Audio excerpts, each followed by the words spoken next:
Das 24 versões que a Porsche produz hoje de 911, existe uma em especial que é quase um segredo oculto de família. Uma versão na qual os caras de engenharia conseguiram esticar o cobertor a um ponto quase inimaginável até pouco tempo atrás. Imagina você, um carro capaz de virar tempos de volta perigosamente próximos ao do GT3 e ao mesmo tempo ter o conforto e usabilidade de 911 de entrada. Tem mais ainda, uma voadora de 2 pés na boca, preço próximo ao do Carrera S. Se você está procurando um 911 mosqueteiro, um por todos, todos por um, senhoras e senhores, esse aqui é o carro que você quer, 911 Carrera GTS.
Que esse carro não tenha os adereços agressivos das versões RS, GT2, GT3 ou mesmo das Turbo e Turbo S, não dá pra gente chamar de lobo em perna de cordeiro porque afinal é 911, né?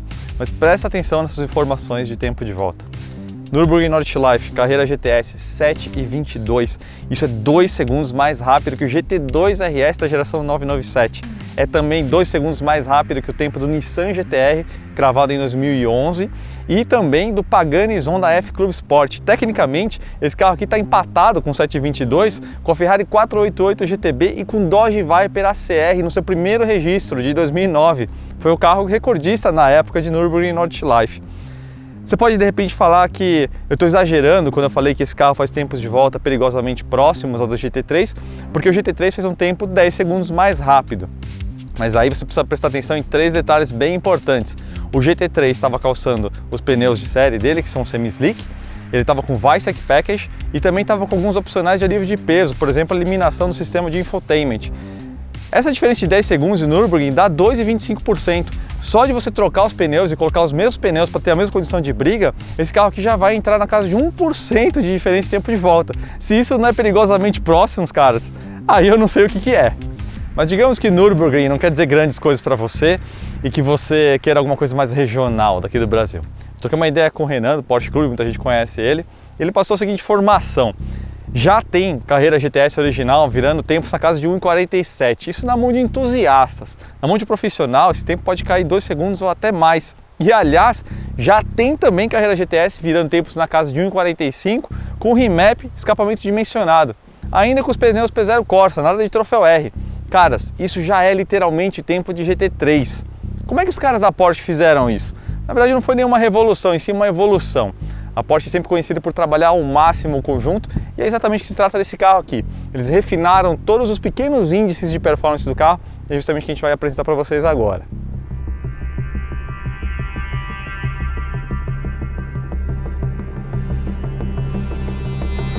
Então vamos lá, o resumo da ópera, vamos ver do que se trata o Carrera GTS. De saída aqui a gente já tem uma diferença nas turbinas do motor, o 3.0 que ganhou turbinas maiores, que renderam 30 cavalos a mais e 10% a mais de torque. Carroceria wide body dos modelos de tração integral com 4,4 centímetros a mais de largura. Rodas modelo Turbo S, 20x9 na dianteira e nada menos que 20x12 na traseira. E essas porcas centrais aqui de cubo rápido. Pastilhas redimensionadas, um pouco maiores aqui no GTS do que no Carrera S. A suspensão aqui também é a PISM, ou PASM, que é o Port Active Suspension Management, que na verdade é um sistema de carga variável, só que aqui a versão Sport ela é 10 mm mais baixa e ela tem uma calibração um pouco mais esportiva, que é a do Carrera S. Além disso, a gente tem o Sport Chrono, um pacote de série aqui. Isso significa que esse carro tem coxins variáveis, então de acordo com o modo de direção que você está andando, a sua tocada, ele vai travar mais ali o suporte do motor para integrar ele melhor a estrutura do carro. Tem um modo mais esportivo, mais apimentadinho ali no controle da dinâmica, no controle de estabilidade e é lógico, aquele belo cronógrafo ali no topo do painel. Além disso, o GTS tem algumas diferenças aí na parte de aerodinâmica, na parte de spoiler dianteiro e traseiro é um pouquinho mais longo, principalmente o traseiro, para reduzir tanto a sustentação aerodinâmica quanto o arrasto aerodinâmico. Tem uma série de itens de personalização também, como por exemplo as lanternas fumê, essa régua traseira aqui negra, que é exclusiva da versão de tração traseira, os badges, né, todos em preto e um outro detalhe adicional aí na cor escura. Toda essa lista que me tirou o fôlego até para falar, sai por R$31 mil a mais que o Carrera S. Então de saída, no lado racional, a gente já tem a barganha do ano aqui nesse carro. Mas é o lado emocional que conta no GTS. E eu tô louco para mostrar isso para vocês na prática. Vamos lá?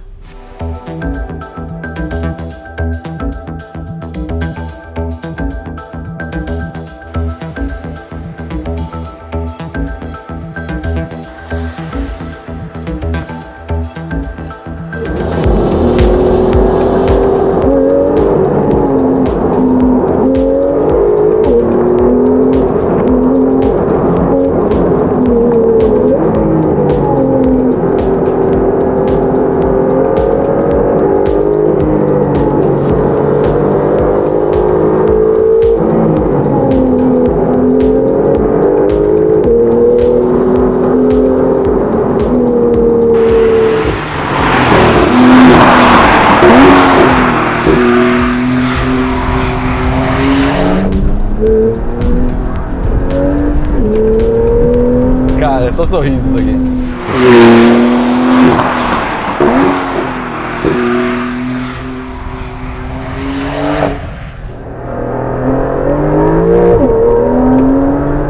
Pessoal, como todo mundo já sabe, geração 991.2, né? Quase todos os 911 são turbinados, exceção do GT3, GT3 RS, 911R.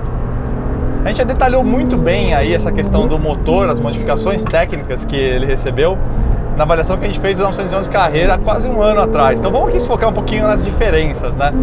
Falei no começo do vídeo, a gente tem uma diferença aqui de 30 cavalos, tem uma turbina maior, então a gente tem um empuxo muito maior. O comando de válvulas provavelmente são os mesmos, porque a rotação de pico da potência é a mesma, que é 6.500 RPM.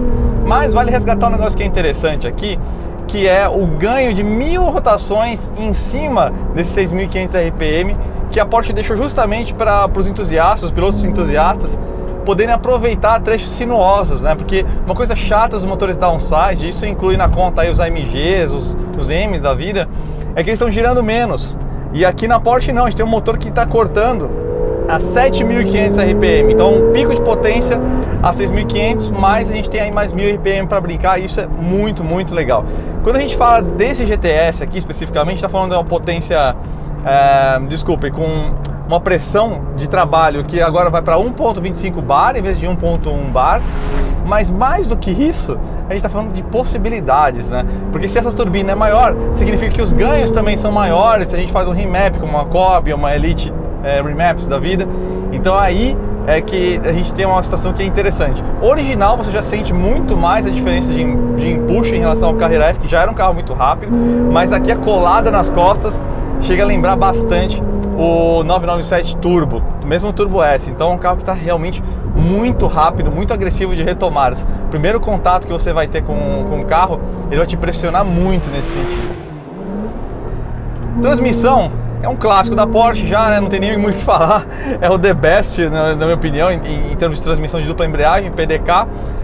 Cada vez mais complexo está os mapeamentos. Isso aqui já está ficando quase telepático. Então eu pus no modo manual aqui agora, mas quando a gente joga aqui pro modo drive, ele consegue interpretar se você está andando muito rápido, levemente rápido, moderadamente rápido, e vale o mesmo para o extremo oposto. Ou seja, se está numa situação de extrema economia, ele vai jogar todas as marchas, empilhar uma em cima da outra, para você ficar em cima de mais ou menos 1000 rotações. Mas isso quando você está na programação Comfort aqui, na normal, né?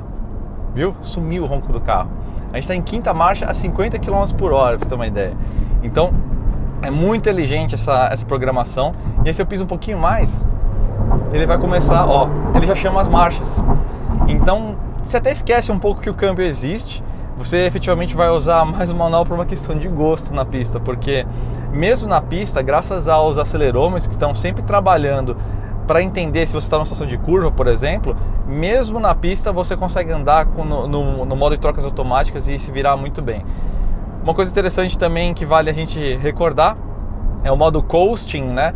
Quando a gente, ó, agora eu estou quase plano, eu tirei o pé do acelerador e a gente está agora a 500 RPM. Em sexta marcha não é 500 RPM, na verdade é como se fosse uma banguela.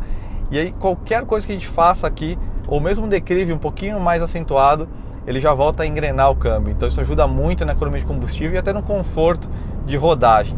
Uma outra tecnologia muito legal, aí voltando, né, a falar do motor, é a questão do anti-lag verde, mas isso só acontece quando a gente está nessa programação aqui. E você viu como o câmbio já mudou, né? Mudei para o Sport Plus, já mudou totalmente a programação do câmbio. O anti-lag verde é uma coisa interessante que é o seguinte, quando você tira o pé do acelerador, ele mantém a borboleta levemente aberta, mas sem injeção de combustível. E isso é só para deixar a turbina no spool constante. Então você consegue dar aquela patada seca, você tira o pé do acelerador, quando você cutuca de novo o acelerador, quer ver, ó? Isso parece carro inspirado. Ele elimina aquele halo que existe, sabe? Porque um carro downsize, mesmo com motor grande, ele fica com uma resposta, com uma espécie de borrão em volta do acelerador, não dá aquela resposta seca. E aqui não. Então, quando você soma essa questão de anti-lag verde com esses 7.500 RPM para você brincar, no fundo você tem uma experiência muito, muito parecida com o aspirado. Isso é muito, muito encantador, isso é muito legal. Vamos focar então na diferença principal em relação à carreira, que é o SPASM, né, que é o Sport Porsche Active Suspension Management. O que acontece aqui? A gente tem dois mapas que você consegue escolher aqui. Então a gente tem uma tecla com um ícone de amortecedor aqui. Quando você aperta e deseleciona, quando fica com o LED apagado, ele entra no mapeamento mais confortável. Então você até gira aqui, entra no modo normal. Putz, cara, nessa configuração aqui, o carro realmente você consegue usar aí numa base diária, tranquilamente, lógico, encarando como um carro esporte. Então vai ser uma carga, sei lá, que vai remeter aí, sei lá, talvez a um Civic SI, aquela coisa mais travadinha assim, mas você não fica sacolejando como quando você coloca no modo esportivo aqui. Aí que você tem mais 10 milímetros a menos de curso, então ele baixa bem e a resposta do amortecedor fica bem travada. Então a carga, a diferença de amplitude entre o modo normal e esse modo esportivo é uma coisa super agressiva. Então, se você esquecer esse botão, ó o cachorrinho, se você esquecer esse botão ligado, você vai já achar esse carro quase inutilizável na cidade, mas não esquece de desligar, porque aqui a gente tem literalmente dois ou mais carros em um. Então aqui agora a gente está nessa situação no mapa normal e com o amortecedor desligado, desculpa, estava ligado, agora está desligado. A gente tem um carro que flui super bem, super solto, com rotações baixas, e aí de repente a gente vira aqui para o modo Sport Plus, ele já liga inclusive a carga maior, e aqui a gente já tem um carro muito mais agressivo.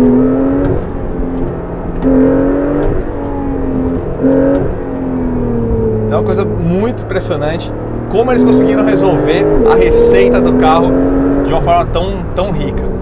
Parte de freios, aqui a gente tem esse carro não está equipado com o opcional PCCB, né, os freios de carbono cerâmica. Então, portanto, a gente tem aqui discos de 350mm, grandes pra caramba na frente, e 330 na traseira. Agora, e lembrando que as pinças têm 6 pistões na dianteira e 4 na traseira. Agora, se você realmente quer um carro com experiência violenta de frenagem, você vai andar com carro em track day, aí eu te recomendo não só esse opcional, como alguns outros que eu vou falar na sequência aqui.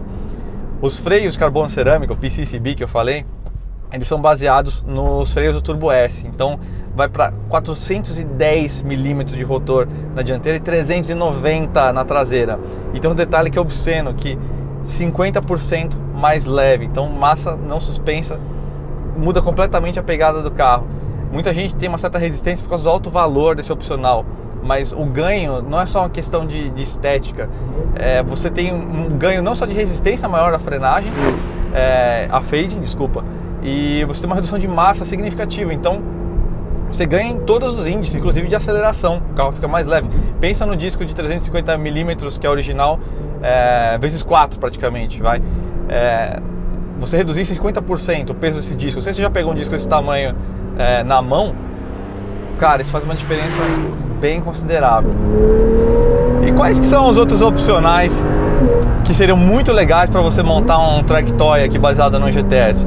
Bom, freio de carbono cerâmico é um deles. Sistema de eixo traseiro esterçante é muito legal para pista. Por quê? Em velocidades mais baixas, isso é mais para cidade, né? Você vai ganhar um pouco mais de manobrabilidade, ele vai virar para o lado oposto, se não me engano até 2,7, 2,8 graus. E aí é como se o entre-eixos encurtasse um pouquinho, o carro vai apontar um pouco mais fácil, vai manobrar um pouco mais fácil, virar a esquina, enfim, fazer tudo isso mais fácil. Só que em situação de velocidade mais alta, mais de 80 km por hora geralmente, ele vai virar para o mesmo lado, vai virar um pouquinho menos, cerca de 1,5 graus, parece quase nada, né? Mas o que acontece? A atitude do carro, com esse esterçamento na traseira, o carro aponta muito mais rápido. Por quê? O movimento de você esterçar o volante num carro que não esterça na traseira, você esterça o volante, aí você gera aceleração lateral na dianteira primeiro, aí a traseira acompanha. Por isso que a gente dá aquela chamadinha às vezes na entrada de curva, que é justamente para o carro querer entrar. Esse carro que não está equipado com esse sistema. Mas o Carrera S que eu andei lá da outra vez, tinha esse opcional. E a diferença é muito grande na entrada de curva, porque você pode trazer com muito mais naturalidade, porque a aceleração lateral é gerada na traseira quase ao mesmo tempo. Então você tem um ganho de tocada, de precisão e mesmo de tempo de volta, que é sutil, mas pô, você que quer montar um carro desse, não dispense esse opcional. E outro opcional que é espetacular é o sistema de barras estabilizadoras ativas. São bieletas com um sistema eletrohidráulico. Ele substitui as bieletas, como se fossem amortecedores nas bieletas, e aí de acordo com a velocidade que você está fazendo as curvas, ele vai aumentar ou diminuir a carga, isso na frente e atrás. Então na prática ele vai estar variando a carga das barras estabilizadoras de forma automática, então é uma coisa muito, muito legal. Esse trio de opcionais, na minha opinião, é uma coisa que é sensacional e acho que vale muito a pena você não dispensar. Passar devagarinho aqui na lombada, que essa aqui é a miniatura do Pão de Açúcar.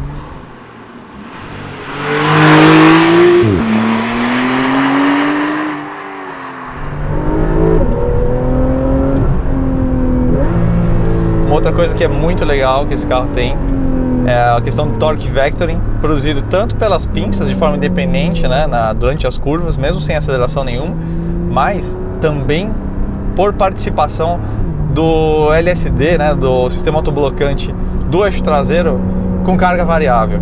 Então ele tem um bloqueio eletrônico, né, na verdade eletrohidráulico. Ele pode variar essa carga de bloqueio, numa entrada de curva ele pode liberar bastante bloqueio, na saída ele vai prendendo, ele vai bloqueando, né, a diferença de velocidade entre as rodas de cada lado. E isso de uma forma já trabalhando em conjunto com o acelerômetro, né?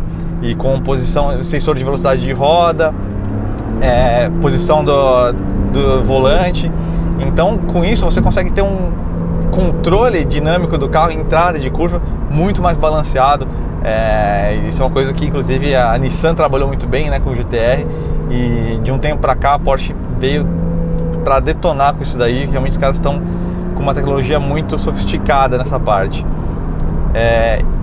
E aí quando a gente fala de Porsche, tem uma outra coisa que é bem interessante, que é o entre-eixos curto, né? Quer dizer, um carro com 2,45 m de entre-eixos, um carro super largo como esse daqui, acho que se não me engano tem mais de 1,80 m de largura, entre-eixos de 2,45 m. Então, inércia polar do Porsche é uma coisa espetacular, você realmente consegue atacar trechos sinuosos. É um carro grande, né? É um carro largo, mas trechos sinuosos ele consegue atacar com muita velocidade, justamente por causa dessa questão do entre-eixos curto, né? Então o carro muda de direção muito rápido. E a Porsche conseguiu, com tantos anos de evolução nesse projeto, né, de motor traseiro, chega numa situação na qual você tem uma configuração de motor traseiro entre eixos curtos, mas não é mais aquele carro cortante que quer te matar como era o 930 ou os Porsches antigos, 993, 996 mesmo, né? Mesmo no 997 ainda ele tinha um pouquinho essa coisa de Widowmaker, né? A geração 991 os caras conseguiram maturidade de projeto que é excelente. Mas uma coisa que é legal nisso tudo é que ele ainda pede aquele leve trail brake nas entradas de curvas para ele apontar, né? Então você entra na curva com a leve pressão de freio para você ter um pouquinho de carga ali sobre os pneus dianteiros e ajuda a apontar, a traseira vem de levinho e aí você vai dando acelerador e o carro vem neutro na saída de curva. Então é engraçado isso, eles conseguiram uma receita madura, muito mais segura e previsível, mas aquele temperinho, sabor, né, de pilotar um Porsche ainda permanece, e isso é simplesmente uma coisa incrível. Uma estrada como essa é uma loucura, assim, é viciante, é enervante a experiência de andar com um Porsche numa estrada como essa.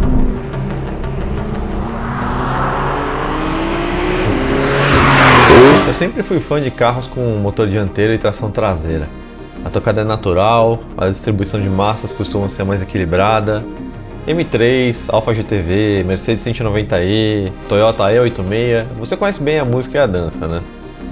Mas, para toda regra há exceção, e a minha exceção se chama 911. E hoje, depois de passar um dia inteiro acelerando, indo e vindo na estrada dos Romeiros, até depois do pôr do sol, eu só tive essa sensação reforçada. Todo entusiasta que gosta de estrada e pista sonha com um carro que é platônico, que consiga ser tão veloz e emocionante no autódromo quanto versátil para o uso urbano e rodoviário, mas eles são desejos antagônicos entre uma carga de suspensão que precisa ser travada para contornar bem curvas na pista, mas ao mesmo tempo ser confortável para enfrentar o asfalto das cidades.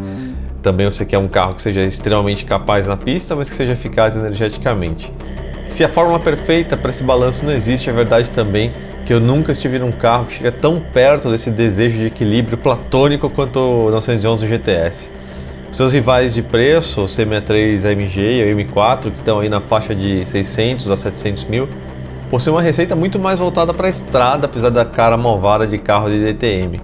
E acima deles, você passa para casa de 1 milhão, você chega em carros como o Nissan GT-R e o Audi R8 V10. Isso posto, o que eu faria no seu lugar? Eu investiria aí cerca de 90 mil a mais em cima dos 697 mil do GTS e faria dele um carro que eu considero quase perfeito. São várias caixinhas de opcionais que incluem freios de carbono cerâmica, estressamento das rodas traseiras, o sistema PDCC de barras estabilizadoras de carga variável e o sistema de elevação de eixo dianteiro para você passar por valetas do nosso asfalto lunar chamado Brasil. Quase perfeito porque a gente não tem aqui a opção de câmbio manual de 7 marchas para o GTS, e também porque eu acho que é um pouco de mesquinharia da marca fazer o revestimento de couro no painel um opcional. Mas isso são quase pormenores frente ao 911 mosqueteiro da família. A Porsche conseguiu dar um nó na física e não está cobrando muito mais por isso não.